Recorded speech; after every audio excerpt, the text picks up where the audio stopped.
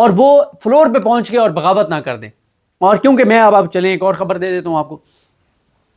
ان میں سے 4 5 6 پہلے لوٹے ہو چکے تھے 14 15 سپٹمبر کو. جب آئینی ترمیم نہیں ہوئی 14 15 سپٹمبر کو, تو یہ لوٹے جب واپس آئے تو تحریک انصاف کو انہوں نے کہا کہ آپ کو پتہ ہی نہیں ہے کہ ہم نے کیا پلان کیا ہوا تھا, ہم نے تو سرپرائز دینا تھا, ہم نے تو تباہی پھیرنی تھی, ہم نے کرنا یہ تھا کہ ہم ادھر جاتے فلور پہ, جب ووٹنگ کے لیے کھڑے ہوتے سارے, ہم عمران خان زندہ باد کا نعرہ لگا کے دوسری طرف آ جاتے. یہ انہوں نے پارٹی کو آگے کہا تھا, اس لیے یہ بات رپورٹ ہو گئی تھی. پتہ تھا, جو ان کو لائے تھے ان کو بھی پتہ تھا, ان کو ڈر تھا کہ ویسے یہ کمپرومائز کر چکے تھے, یہ کوئی ان میں سے ایک بھی اغوا نہیں تھا, سب بکے ہیں.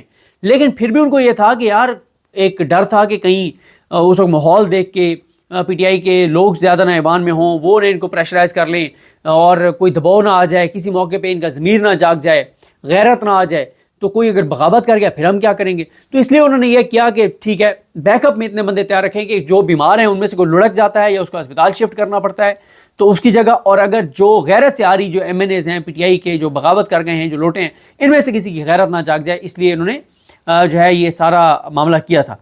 تو ہاں, اب میں آپ کو بتا رہا ہوں کہ زین قریشی صاحب سے بلنڈر یہ ہوا ہے کہ انہوں نے اپنے ٹویٹر اکاؤنٹ سے انہوں نے ایک ویڈیو ان کی ریکارڈ کی گئی اور وہ بھیجی گئی ویڈیو فرحان ورک صاحب کو. فرحان ورک صاحب نے جب ٹویٹ کی اس کے 22 منٹ بعد زین قریشی نے خود ٹویٹ کیا. تو یہ ہوا ہے, اس طرح سے ایکسپوز مزید ہوئے ہیں زین قریشی صاحب. زین قریشی چھوڑ چکے ہیں پی ٹی آئی, بغاوت کر چکے ہیں, لوٹے بن چکے ہیں.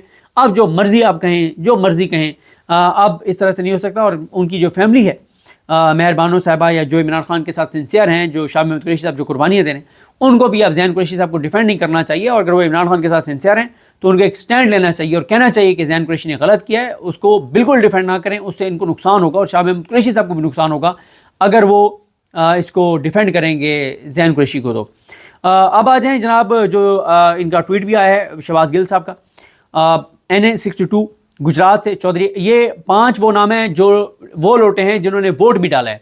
ان میں چودھری الیاس ہیں NA62 گجرات سے, اور یہ وہ لوٹا ہے, گھٹیا آدمی ہے, مکروہ آدمی ہے, جو عمران ریاض خان صاحب کو دھمکیاں دے رہا تھا, میں تمہیں عدالت لے جاؤں گا, میں یہ کروں گا, یہ اتنا گھٹیا آدمی ہے. اس کے بعد دوسرا لوٹا جو ہے وہ عثمان علی ہے NA142 NA142 سہیوال سے. تیسرے مبارک زیب صاحب ہیں, مبارک زیب NA8 باجوڑ سے. اور گل ظفر جو ان کے بارے میں کہتے تھے وہ ٹھیک کہتے تھے, شاہد کھٹک جو ان کے بارے میں کہتے تھے ٹھیک کہتے تھے. اس کے بعد ظہور قریشی NA146 خانے وال سے. اس کے بعد اورنگزیب کھچی NA159 وہاڑی سے, یہ بھی لوٹے ہو چکے ہیں, انہوں نے ووٹ دیا ہے. اب جو گورنمنٹ لابی میں موجود تھے, جو سامنے نہیں آئے لیکن وہ لابی میں موجود تھے, ان میں ریاض فتحانہ NA107 ٹوبا ٹیکسنگ سے. اور ریاض فتحانہ صاحب کے حوالے سے میں نے ایک ٹویٹ بھی کیا تھا. یہاں پہ میں آج ایک بات آخری بار کر رہا ہوں, اس کے بعد میں یہ بات کبھی دوبارہ نہیں کہوں گا. دیکھیں بات یہ ہوتی ہے کہ میں نے کل پرسوں ایک ٹویٹ کیا تھا کہ میرے پاس ایک پوری لسٹ آ گئی ہے کہ پی ٹی آئی کے کون سے لوگ لوٹے ہو چکے ہیں, لیکن میں ان کے نام نہیں بتاؤں گا. اور میں اس لیے نہیں بتاؤں گا کہ پی ٹی آئی کے سوشل میڈیا کے اوپر کچھ اکاؤنٹس ہیں جو پہلے ہی میرے خلاف ایک پروپیگنڈا کر رہے تھے اور ماحول بنا رہے تھے کہ صدیق جان باریک واردات ڈال رہا ہے اور یہ کر رہا ہے وہ کر رہا ہے. تو میں نے کہا ٹھیک ہے, اگر ان کے لوگ لوٹے ہو کے اور عمران خان کی پیٹھ پہ چھرا گھونپ رہے ہیں تو کریڈٹ ان کے پی ٹی آئی کے ان سوشل میڈیا کے اکاؤنٹس کو بھی جانا چاہیے, جو ہر بات پہ ان کو یہ آ جاتا ہے کہ فلانا بھی جو ہے وہ پیٹھ میں چھرا گھونپ رہا ہے ہماری اور پارٹی کے, فلانا بھی باریک واردات ڈال رہا ہے. تو میں نے کہا ذرا یہ مزہ چکھ لیں. حالانکہ میں یہ سمجھتا ہوں کہ اب میں یہ سمجھتا ہوں کہ اگر پرسوں جو مجھے بلکہ اس سے بھی پہلے 4 نام پتہ چل گئے تھے, اگر اس وقت میں اس بات کا خیال نہ کرتا اور یہ بات میں پبلک کر دیتا تو شاید زیادہ ہائپ کریٹ ہو جاتی اور پہلے زیادہ دباؤ بڑھ جاتا. اور پی ٹی آئی کے 2 سینیٹرز کے حوالے سے جب ہم نے بات کی تو اس وقت بھی کہا گیا کہ باریک واردات ڈال رہے ہیں, یہ کر رہے ہیں وہ کر رہے ہیں. دیکھیں بات یہ ہوتی ہے کہ پی ٹی آئی کی جو پبلک پوزیشن ہوتی ہے نا پی ٹی آئی کے عہدیداران کی, وہ کچھ اور ہوتی ہے اور وہ ان کی مجبوری ہوتی ہے کیونکہ ان کا ایک پالیسی ایک پارٹی ڈیکورم ہے. لیکن جو ہم سے بات ہو رہی ہوتی ہے نا تو ہمیں وہ ایک چیز بتا رہے ہوتے ہیں کہ انٹرنلی چل کیا رہا ہے. میں آپ کو بتانا چاہتا تھا آج ایک سینیٹر کا قصہ کہ پی ٹی آئی کے کس کس بندے کو پتا تھا کہ وہ سینیٹر اس نے بغاوت کر دی ہے اور اس نے اپنا تن من دھن بیچ دیا ہے. لیکن میں آج وہ اس لیے نہیں آپ کو بتا پا رہا کیونکہ کل جب میں نے یہ ویڈیو میں کہا تو احمد بوپک صاحب نے وہ میرا لگا دیا. تو جن دوستوں کے حوالے سے میں نے ذکر کیا تھا ان میں سے ایک دوست نے مجھے میسیج کیا کیا مجھے ابھی یہ بات نہیں کرنی چاہیے, تو میں اس لیے بات نہیں کر رہا. لیکن آپ کے ساتھ میرا وعدہ ہے کہ میں ایک چیز آپ کو بتاؤں گا اور کچھ ان لوگوں کے ہیروز کے بھی نام بتاؤں گا جن کا بڑا کردار تھا سارے میں, جنہوں نے پوری کوشش کی. اور لہٰذا جب بھی ہم کوئی بات کر رہے ہوتے ہیں تو ہمارا کوئی مقصد کوئی ایسا نہیں ہوتا، ہمارے پاس جو اتھینٹک انفارمیشن ہوتی ہے اس کے اوپر ہم کر رہے ہوتے ہیں. مجھے 2 سینیٹرز کا بہت پہلے پتہ چل گیا تھا، میں نے ٹویٹ کر دیا تھا کہ 2 سینیٹر بک چکے ہیں. 4 MNAs کا مجھے پہلے پتہ چل چکا تھا، اور یہ پوری لسٹ جو آج آئی ہے، یہ پوری لسٹ میرے پاس نام مجھے ایک PTI کے اہم رہنما نے لکھوا دیے تھے. تھوڑا سا ٹائم گزرنے دیں، اس عمران خان کے ہیرو کا، اس عمران خان کے جان نثار کا، عمران خان کے اس جالے کا نام بھی آپ کو بتا دوں گا جس نے بڑی ایفرٹس کی. اس نے مجھے یہ نام بتائے تھے، اور میں نے آپ کو بتایا تھا کہ اس نے جب مجھے کہا کہ صدیق بھائی میری رگ پھٹ جائے گی، میں اتنا پریشان ہوں ایک نام سن کے، مجھے اس نے کہا کہ آپ کے پاؤں کے نیچے زمین نکل جائے گی. مجھے اس نے کہا جب نام بتاؤں گا، میں نے کہا بتائیں.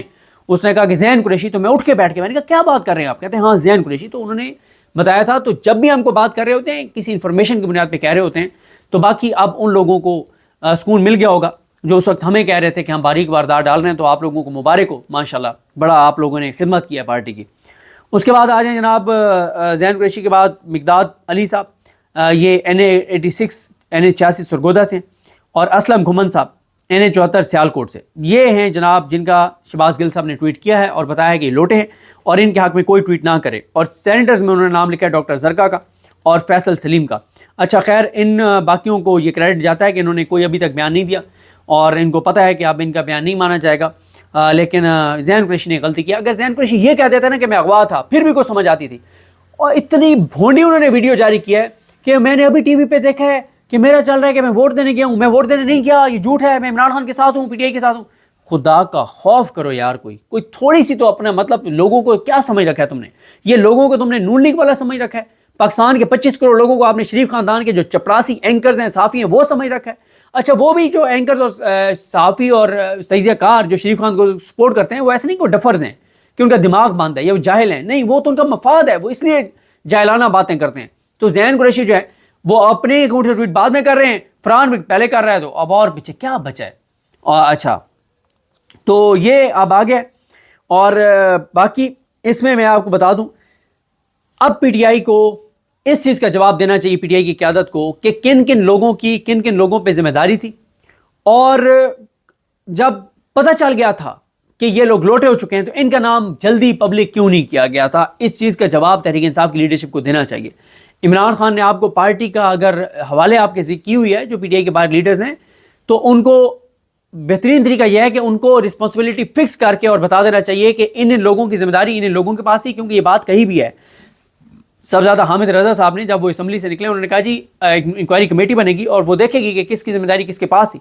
دیکھیں آج سے 10 دن پہلے اگر PTI یہ نام جاری کر دیتی کہ یہ لوٹے ہو چکے ہیں، تو آج ہو سکتا ہے کہ ان میں سے کچھ لوگ ٹوٹ گئے ہوتے، حکومت سے اتنا پریشر آ جاتا، لوگ ان کے گھروں کا گھراؤ کرتے کہ یہ نہ کرتے.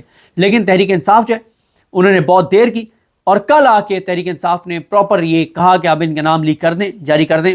لیکن تحریک انصاف کے، میں بتا رہا ہوں بار بار آپ کو، کہ ایک سینیٹر کے حوالے سے PTI کے ایک سینیٹر کو پتا تھا، اس کو بتا دیا تھا اس نے کہ میں نے ووٹ حکومت کے حق میں دینا ہے.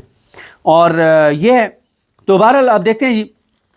اس کے بعد آپ آ جائیں جناب کہ 12:05 پہ اجلاس شروع ہوا، 5:15 تک جاری رہا، 5 گھنٹے 10 منٹ یہ اجلاس جاری رہا مکمل طور پہ.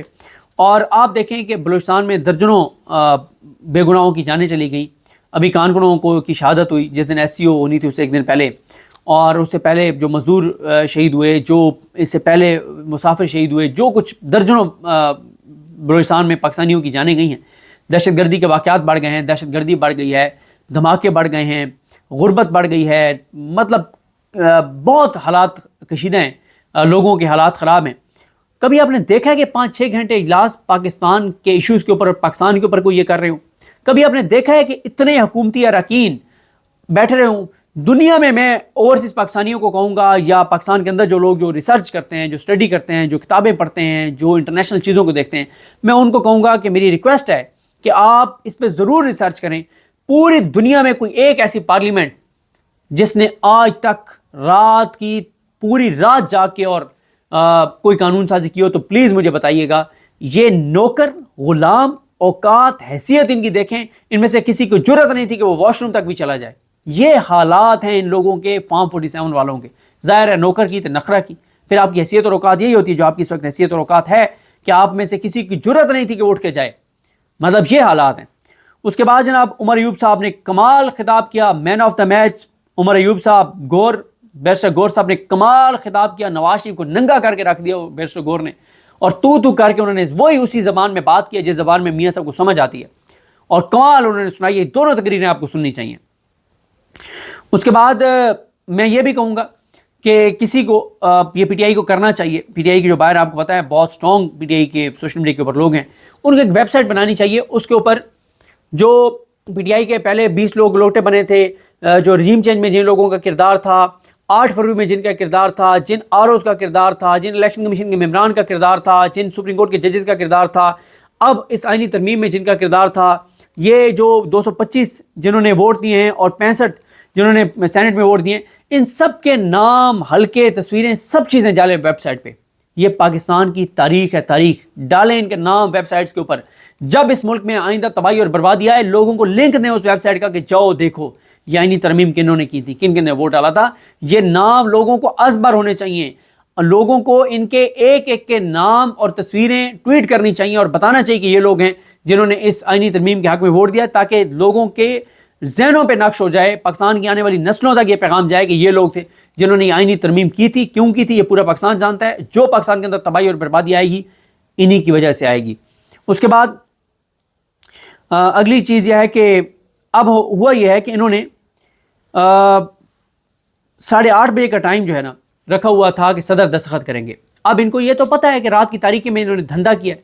رات کل 2 ہی منڈیاں جو ہیں وہ لگی ہوئی تھی, رات کو ان میں چہل پہل تھی, رونق تھی. ایک لاہور کی ایک منڈی ہے اور ایک اسلام آباد کی یہ پارلیمنٹ کی منڈی ہے. ان 2 منڈیوں میں چہل پہل تھی, باقی تو ہر جگہ پورا پاکستان سو رہا تھا. رات سونے کا ٹائم ہے, اللہ تعالیٰ نے رات آرام کے لیے بنائی ہے, سونے کے لیے, تو باقی تو پورا پاکستان سو رہا تھا. لیکن 2 منڈیوں میں رونق تھی, ایک لاہور کی ایک منڈی ہے اور ایک یہ منڈی جو پارلیمنٹ میں لگی ہوئی تھی, ان 2 منڈیوں میں. اور اس کے بعد جناب 8:30 بجے ہونا تھا, لیکن اب 6:30 بجے 6 بجے جو ہے, بلکہ 6 یا 6:30 بجے زرداری صاحب دستخط کر رہے ہیں. اور میں آپ کو ایک بات بتاؤں, جب پچھلی بار رات کو یہ ترمیم کرنے جا رہے تھے تو آصف علی زرداری جو بہت شدید بیمار ہیں, وہ رات کو نیند کی ٹیبلٹس کھاتے ہیں, تو ان کا کہا گیا کہ رات کو ان کی نیند کی ٹیبلٹس نہیں کھلانی, ان کو جگانا ہے, کیونکہ رات ہی انہوں نے دستخط کرنے ہیں. اب 6 بجے یعنی جب آپ ویڈیو دیکھ رہے ہوں گے تب تک دستخط جو ہے وہ ہو چکے ہوں گے. اور دستخط اس لیے ہو چکے ہوں گے کہ سپریم کورٹ کھلنے سے پہلے یہ دستخط کروانے جا رہے ہیں. ان کو خوف ہے کہ سپریم کورٹ 100 موٹر نہ لے لے, 10-12 ججز عدالت نہ لگا لیں. لیکن اب میں آپ کو بتاؤں کہ کہانی تو شروع ہو گئی ہے, لڑائی تو شروع ہو گئی ہے, خوفناک لڑائی. یہ انہوں نے اپنا جو کرنا تھا کر دیا ہے, اب لڑائی شروع ہو گئی ہے. پہلے میں آپ کو بتا دوں کہ تحریک انصاف اکیلی اس نظام سے لڑ رہی تھی. اب ججز بھی ان کے خلاف ہو گئے, ان کے اوپر فائر ہو گئے, اب ان کو بھی لڑنا ہے, اب ان کے پاس اور کوئی چارہ نہیں ہے. وکلا نے بھی لڑنا ہے. دیکھیں پہلے وکلا اس لیے تھوڑے سے ریلیکس رہے کہ انہیں لگتا تھا کہ مولانا صاحب ساتھ نہیں دیں گے, حکومت کے پاس نمبر گیم نہیں ہے, حکومت نہیں کروا پائے گی, تو اس لیے وکلا ریلیکس تھے. اور ینگ وکلا تیار ہیں, لیڈ کرنے والے اب لیڈرز پیدا ہو جائیں گے, اور اب وکلا تحریک چلے گی, عدلیہ بھی ریئیکٹ کرے گی, لوگ بھی نکلیں گے, عوام بھی نکلے گی. اور اب میں بڑی تحریک یہ طے ہے کہ اب بڑی تحریک چلے گی. اور میں یہ سمجھتا ہوں کہ جیسے میں نے شروع میں کہا تھا کہ گیدڑ کی کہتے ہیں جب موت آتی ہے تو وہ شہر کی طرف آتا ہے, ان گیدڑوں کی سیاسی موت تھی جو انہوں نے یہ کر چھوڑا ہے. انہوں نے جو کام کیا ہے, اور اگلے 3-4 دن بڑے مارا ماری والے ہیں, بلکہ آج اور کل, کیونکہ کل رات 12 بجے تک انہوں نے چیف جسٹس پاکستان کا فیصلہ کرنا ہے. انہوں نے کہ کون ہوں گے چیف جسٹس پاکستان, اور اس کے بعد پھر اور چیزیں ہونی ہیں, اور دیکھتے ہیں جی کیا انہیں. اس پہ خیر میں الگ سے بات کروں گا کہ کیسے میں یہ دیکھ رہا ہوں کہ یہ لڑائی بڑی خوفناک ہونے جا رہی ہے. اس پہ الگ سے بات کریں گے, کیونکہ انہوں نے جو متناسب نمائندگی والی چیز کی ہے وہ بھی غلط ہے, جوڈیشل کمیشن کی حیثیت چینج کر دیا وہ بھی غلط ہے. انہوں نے ججز کی کارکردگی جانچنے والی جو کمیٹی ہے اس میں بھی اکثریت ظاہر ہے ان کی اپنی ہے, حکومت کی ہے. تو یہ ساری چیزیں ہیں. اور ساتھ یہ ہے کہ وکلا آج پریس کانفرنس کر رہے ہیں, پی ٹی آئی بھی آج پریس کانفرنس کر رہی ہے. عمران خان صاحب سے اب ملاقاتیں ظاہر ہوں گی, بہت چیزیں عمران خان صاحب پہنچیں گی, ادھر سے بھی ہدایات آئیں گی. اور عمران خان صاحب جو ہیں ان کے ساتھ ملاقاتیں روکنے میں بڑا کردار ہے. عامر فاروق صاحب نے جو اپنا کردار ادا کیا تھا, اور جس طرح سے انہوں نے کیس میں عمران خان سے ملاقات مسترد کی تھی درخواست, اور پھر اس کے بعد جس دن کیس ہونا تھا اس دن کاز لسٹ منسوخ کر دی. تو یہ ساری چیزیں ہیں. تو نواز شریف صاحب نے کوئی تقریر نہیں کی, لیکن ایک چیز ہے کہ نواز شریف نے آئینی ترمیم کو شعر پڑھ کے سپورٹ کیا, تو یہ ان لوگوں کے منہ پہ تماچا ہے جو کہہ رہے تھے کہ میاں صاحب ان آئینی ترمیم کے حق میں نہیں ہیں. تو یہ جناب ہے صورتحال. میں نے آپ کو مختصر بتا دیا کہ لڑائی بڑی خوفناک ہونے جا رہی ہے، اور اب لڑائی تو اب شروع ہوئی ہے. یہ جو پہلے لڑائی تھی وہ تو کچھ بھی نہیں تھی، لڑائی تو اب شروع ہوئی ہے. کیا کچھ آج عدالت سے ہوتا ہے نہیں ہوتا، کس طرف چیزیں جاتی ہیں، ججز کیا فیصلہ کرتے ہیں، انٹرنلی کیا چل رہا ہے، ان تمام چیزوں پہ بات کریں گے. مجھے اپنی دعا میں یاد رکھیں. اللہ کریم ہم سب کا حامی ناصر ہو. اللہ حافظ.